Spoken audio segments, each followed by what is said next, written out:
योगी आदित्यनाथ ने दरअसल एक और बॉम्ब डिफ्यूज करने की तैयारी की है, वो है आबादी बॉम्ब। 2 बच्चे राहत, ज्यादा से आफत। अब तैयारी है उत्तर प्रदेश में अगर 2 से ज्यादा बच्चे होंगे तो मुश्किलें बढ़ जाएंगी। योगी आदित्यनाथ ने बाकायदा जनसंख्या नीति लागू की है। जल्दी से आपको बताने जा रहे हैं, अगर यूपी में रहते हैं तो आप ध्यान से सुन लीजिए कि अगर 2 से ज्यादा बच्चे जिनके भी हैं उनको क्या नहीं मिलेगा। योगी आदित्यनाथ ने जनसंख्या नीति लागू कर दी। विश्व जनसंख्या दिवस के मौके पर उत्तर प्रदेश के मुख्यमंत्री योगी आदित्यनाथ ने सूबे के लिए नई जनसंख्या नीति का मसौदा पेश कर दिया है। उत्तर प्रदेश में जो लोग रहते हैं उनके लिए बड़ी खबर है। उत्तर प्रदेश के राज्य विधि आयोग ने सीएम योगी के आदेश पर इस मसौदे को तैयार किया है, जिसके तहत जिन लोगों को 2 से ज्यादा बच्चे होंगे उनको कई तरह की सरकारी सुविधाएं नहीं मिल पाएंगी। बड़ी खबर यह है, साथ ही किसी तरह की सब्सिडी भी नहीं मिलेगी अगर 2 से ज्यादा बच्चे होंगे, और ऐसे लोग स्थानीय चुनाव भी नहीं लड़ पाएंगे।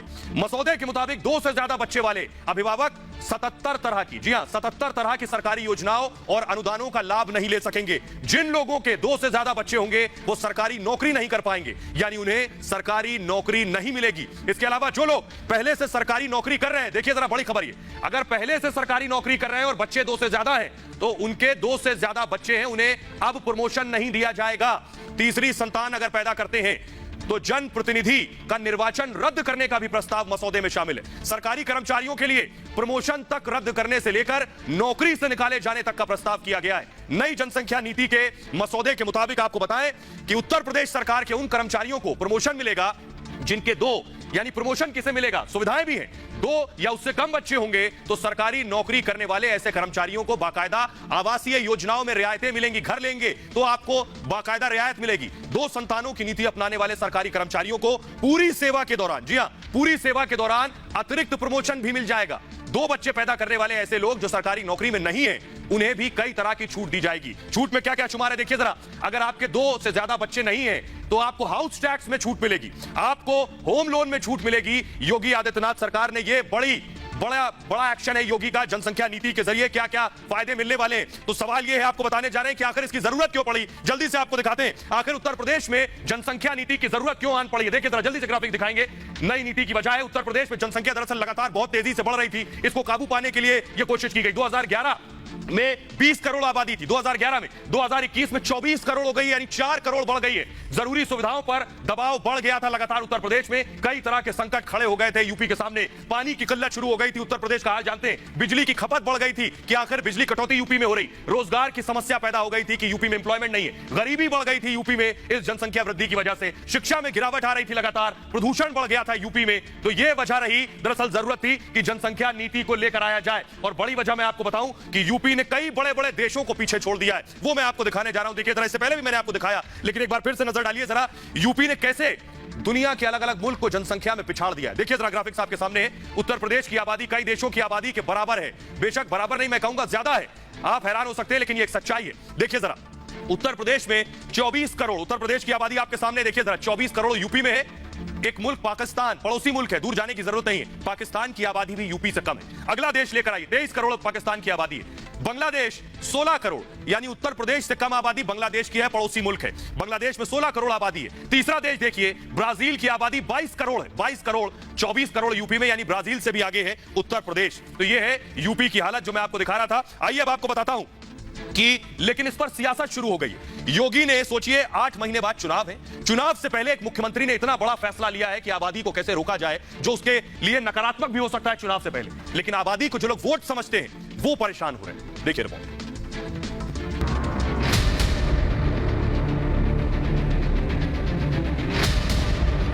समाज के विभिन्न तबकों को ध्यान में रख करके इस जनसंख्या नीति को लागू करने का कार्य आज प्रदेश सरकार कर रही है। तो योगी आदित्यनाथ ने फैसला कर लिया है कि यूपी के पिछड़े होने की सबसे बड़ी वजह को जड़ से उखाड़ फेंकना है। योगी ने आबादी बम को डिफ्यूज करने का फॉर्मूला लागू कर दिया है, लेकिन आबादी को वोट समझने वालों को योगी का चाबुक जोर से लगा है। ये करना चाहिए, पहले एक सूचना देनी चाहिए कि हमारे मंत्रियों के कितने बच्चे हैं, और ये कहें कि ओपोजिशन जो है वो आप घोषणा करें कि हमारे कितने बच्चे हैं, और हम अपनी घोषणा करेंगे कि हमारे कितने बच्चे हैं। उसके बाद क्या होगा, और ये भी बता दें वैध और अवैध बच्चे कुदरत करती है तो आप उस पर पाबंदी लगा रहे हैं, आप अल्लाह के कानून से मुकाबला कर रहे हैं, टकरा रहे हैं। दुनिया के बड़े देशों को उत्तर प्रदेश आबादी के मामले में पछाड़ चुका है। इसे रोकने का फैसला कर्म योगी ही ले सकते थे, लेकिन सुधार की पहल विपक्ष को रास नहीं आ रही और वो इस पर राजनीति करने में जुटे। 4.5 साल से योगी आदित्यनाथ सो रहे थे, अब जब चुनाव आया है तो आप पॉपुलेशन कंट्रोल करने की बात कर रहे हैं।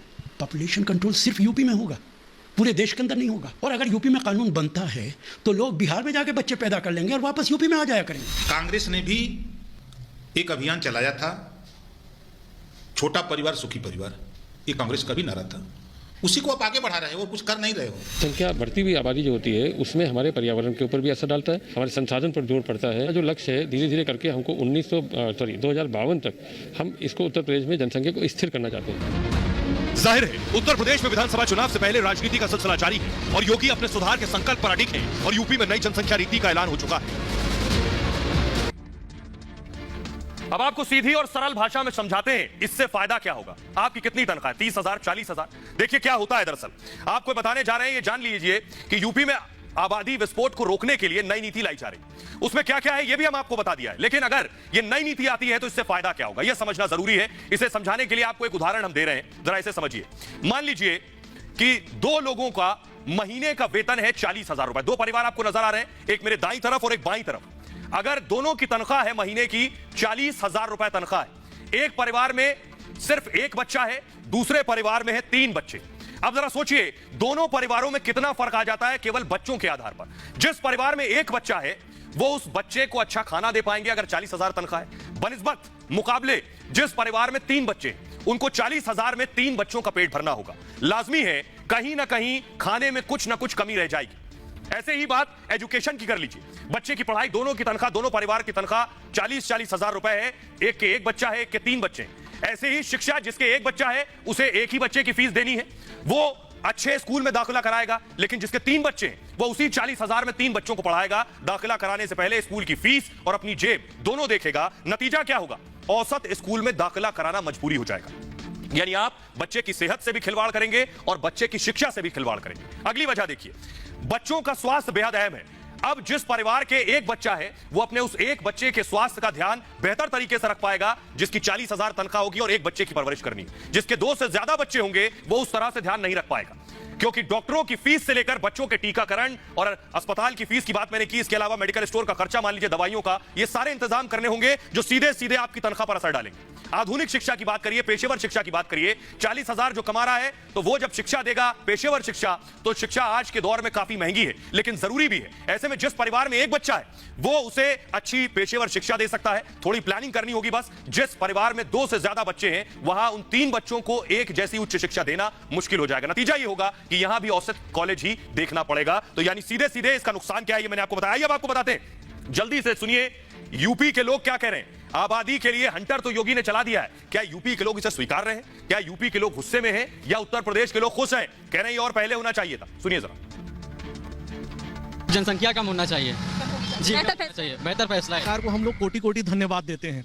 हम और हमारा सिर्फ एक बच्चा है और हम लोग इसी पॉलिसी के तहत अपनी लाइफ जी रहे हैं और हम चाहेंगे कि देश में और सख्ती से ये कानून लागू हो। मेरे हिसाब से इसको बहुत पहले ही आ जाना चाहिए था और ये आ रहा है तो बहुत सही कानून है। बहुत अच्छी बात है ये जो गवर्नमेंट ने निकाला है, ये जो कानून लाने जा रही है जनसंख्या नियंत्रण के ऊपर, ये बहुत ही अच्छा है। 2 बच्चे होंगे, हर आदमी को एम्प्लॉयमेंट मिलेगा, हर आदमी अच्छे से रहेगा और इससे अच्छी कोई बात नहीं हो सकती। फैमिली को अच्छे से पालने पोसने में आसानी रहेगी, बच्चों की पढ़ाई लिखाई हर चीज़ अच्छे से हो जाएगा। तो बच्चे सही रहते हैं और क्या, इसमें लाइन नहीं लगना पड़ती है। जैसे कंट्रोल में लाइन लगी है, अस्पतालों में लाइन लगी है, इससे सीमित रहेगा, हिसाब किताब उसका बना रहेगा। कि आज की डेट में जो भी दिक्कत आ रही है वो सारी पॉपुलेशन की वजह से आ रही है। अगर करप्शन भी है कहीं तो वो पॉपुलेशन की वजह से है, तो पॉपुलेशन कंट्रोल हो जाएगी तो काफ़ी चीज़ें कंट्रोल हो जाएंगी। जो फैसिलिटीज, मिनिमम फैसिलिटी है वो लोगों को नहीं मिल पाती, गवर्नमेंट भी चाहे तो भी नहीं कर सकती क्योंकि इतना ज़्यादा पॉपुलेशन है। तो अगर हम इसको मिनिमाइज करेंगे तो अभी तो नहीं, उसका हमको जो रिजल्ट है वो आगे 10 साल 15 साल में दिखेगा। हमारा कॉन्स्टिट्यूशन प्रोवाइड करता है वी आर सेक्युलर कंट्री। यहाँ किसी विशेष जाति धर्म से देख के नहीं देखना चाहिए। ये नेशनल इंटरेस्ट में बहुत जरूरी है कि पॉपुलेशन कंट्रोल, चाहे हिंदू हो चाहे मुस्लिम, कोई कम्युनिटी हो, that should be for all. तो योगी आदित्यनाथ ने आबादी को काबू करने का तरीका खोज लिया है, लेकिन योगी दरअसल अपने कड़े फैसलों के लिए ही जाने जाते हैं। सोचिए चुनाव नजदीक है, उससे पहले योगी ने फैसला लिया। इससे पहले भी उत्तर प्रदेश को सुधारने के लिए योगी ने क्या क्या फैसले लिए ये आपको बता रहे हैं। उत्तर प्रदेश के मुख्यमंत्री योगी आदित्यनाथ ने जिस दिन से सूबे की कमान संभाली है उस दिन से उत्तर प्रदेश को उत्तम प्रदेश बनाने का उनका मिशन यूपी शुरू हो गया है। पहले माफिया, फिर यूपी की मूल समस्याओं का समाधान और उसके बाद सूबे के स्वास्थ्य ढांचे को जिस तरह से सीएम योगी ने संभाला है वो वाकई काबिले तारीफ है। सीएम योगी लगातार अपने मिशन पर काम कर रहे हैं। यूपी में अब तक योगी ने कई कानून बदलाव किए हैं और कई नए कानून बनाए हैं जिनकी जरूरत काफी पहले से महसूस की जा रही थी। सीएम योगी के कार्यकाल में अब तक कौन कौन से बड़े फैसले योगी ने लिए, ये मैं आपको बताने जा रहा हूं। पहला बड़ा फैसला योगी का था लव जिहाद कानून। लव जिहाद पर लगाम लगाने के लिए योगी आदित्यनाथ कानून लाए। इसके अलावा गोवध अधिनियम योगी आदित्यनाथ लेकर आए। इसके बाद अवैध बूचड़खानों पर रोक लगाई और साथ ही साथ हिंसक भीड़ रोकने का कानून लाए। तोड़फोड़ की भरपाई पर कानून लाए कि अगर तोड़फोड़ करेंगे तो भरपाई भी आपकी जेब से होगी। विवाह पंजीकरण पर भी योगी आदित्यनाथ कानून लेकर आए हैं। लेकिन अब सवाल यह है कि क्या सिर्फ यूपी में यह कानून की जरूरत है, क्योंकि पूरे देश की आबादी तेज रफ्तार से, बुलेट ट्रेन की रफ्तार से बढ़ रही है। जैसा मैंने पहले आपको बताया कि चीन को भी हम पीछे छोड़ देंगे, तो क्या इसी तरह का कानून पूरे देश में लाने की जरूरत है? यह मैं इसलिए कह रहा हूं, जरा देखिए पूरी दुनिया के मुकाबले हम कहां खड़े हैं। उत्तर प्रदेश, मैंने आपको बता दिया, उत्तर प्रदेश वो राज्य जो बड़े बड़े मुल्कों से आबादी में आगे, लेकिन भारत भी पूरी दुनिया के अलग अलग देशों से आबादी में कहीं आगे। देखिए जरा, मैं आपको दिखाने जा रहा हूं हिंदुस्तान कहां खड़ा है आबादी के मामले में। योगी वाला कानून पूरे देश में चाहिए। 139 करोड़ आबादी भारत की है। अमेरिका देखिए 33 करोड़, कहीं मुकाबला ही नहीं है। 139 करोड़ और 33 करोड़, दूर दूर तक कोई कंपैरिजन नहीं। दूसरा देश देखिए जरा, रूस 14 करोड़ और आबादी हमारी 139 करोड़, कोई मुकाबला नहीं है। रूस हमसे 5 गुना ज्यादा बड़ा है। चीन देखिए 144 करोड़ और हम 139 करोड़, सिर्फ और सिर्फ 5 करोड़ का फर्क है। सोचिए जरा, जो चीन हमसे 3 गुना बड़ा है। इसके अलावा देखिए ब्राजील, हमारी 139 करोड़ आबादी और ब्राजील की 22 करोड़ आबादी। तो आखिर कैसे रुकेगी आबादी? वक्त आ गया है कि इस पर काबू पाया जाए।